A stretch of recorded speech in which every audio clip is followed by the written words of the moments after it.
What does it take for a real giant to learn how to change?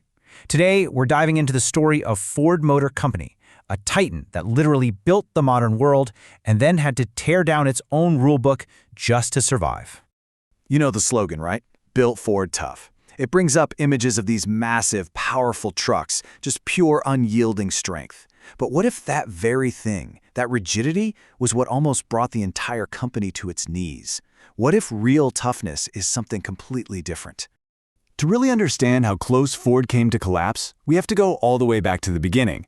Because that famous assembly line, well, it didn't just build cars, it built a philosophy. And hiding right there, in plain sight, was a fatal flaw. So let's start with Chapter 1, Henry Ford's Perfect Machine. His vision was absolutely revolutionary, no doubt, but it was also incredibly rigid. You see, he wasn't just building a car. He was trying to build a perfect, closed system. The whole thing was powered by this idea called scientific management. The theory is pretty simple. For any job, there is one and only one best way to do it. So you time every movement, you break down every task into its tiniest parts, all to find that single, perfect method. And once you find it, you just lock it in and repeat it forever. But here's the huge trade-off. In that quest for mechanical perfection, the people, well, they just became another part of the machine. They were cogs. Their creativity, their ideas, their ingenuity, not wanted. They were simply there to perform a function, and they were completely replaceable. And how bad was it? Get this. The annual worker turnover rate was 300%. Let that sink in for a second. That means you'd have to replace your entire workforce 3 times over in a single year. The perfect machine was literally burning through human beings. So here's the danger with a system that's built for a world that never changes. It's incredibly brittle. When the ground starts to shift underneath it, it doesn't bend, it just snaps. And for Ford, the world was about to change in a big, big way.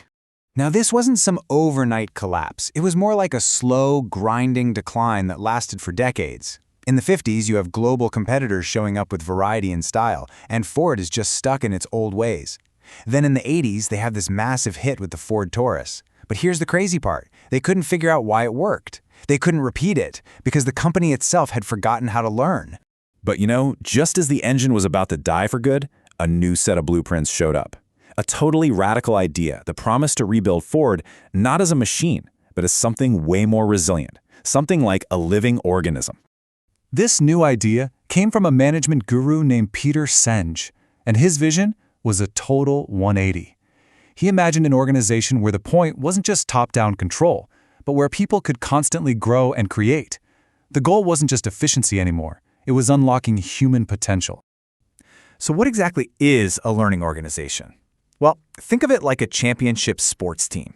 They don't just run the same plays over and over. They're constantly watching, learning from mistakes, and adapting their strategy right there on the field. It's a company that gets really good at finding and sharing new knowledge, and this is the crucial part, actually changing because of it. Senge actually gave them a roadmap with 5 key disciplines. First, systems thinking, seeing the big picture, how everything connects. Then there's personal mastery, encouraging every single employee to keep learning and growing. Third, mental models. That's about challenging your old baked-in assumptions. Fourth is shared vision, getting everybody pulling in the exact same direction. And last, team learning, where you figure out problems together through real dialogue. This was Ford's survival guide. And I mean, just look at this comparison. It's night and day, right? You go from a world where people are cogs to one where people are the asset. From rigid and controlled to adaptive and empowered. And the biggest change of all? Efficiency isn't king anymore, learning is king. So, armed with this whole new philosophy, Ford was about to stage one of the greatest comebacks in business history. And it was all led by a new CEO who really got the power of learning. So, Alan Mulally comes in from Boeing in 2006, and he finds a company that's basically at war with itself. Different departments hoarding secrets, fighting each other. A total mess. His solution sounds simple, but it was revolutionary. One team, one plan, one goal. And then came the ultimate test, the 2008 financial crisis. The whole auto industry goes to its knees. General Motors, Chrysler, they take the huge government bailouts. But Ford, in a move that stunned absolutely everyone, said no. Mulally had already bet the farm, mortgaging everything down to the blue oval logo itself to fund his turnaround. He was betting the whole company on this new way of thinking. And you know what? The gamble paid off, in a huge way, by building a culture where it was actually safe to share bad news, where teamwork was rewarded and where everyone was locked on the same goal. Mulally didn't just save Ford. He proved that a 100-year-old giant could learn to dance again. So, what's the big lesson we can pull from Ford's century-long roller coaster ride? It's really about redefining what the company stood for. They finally figured out what built Ford tough had to mean for the 21st century. It wasn't about how durable an F-150 pickup truck was. It was about the resilience of the organization itself. It meant being tough enough to take a punch, admit you screwed up, and have the courage to learn a whole new way to compete. And this is the heart of it all. Henry Ford's perfect machine, it was brittle. It looked strong on the outside, but it shattered when the world changed. Real toughness, the kind that actually lasts, is flexible. It's the ability to learn. It's the capacity to adapt. And that leaves us with one last question to think about.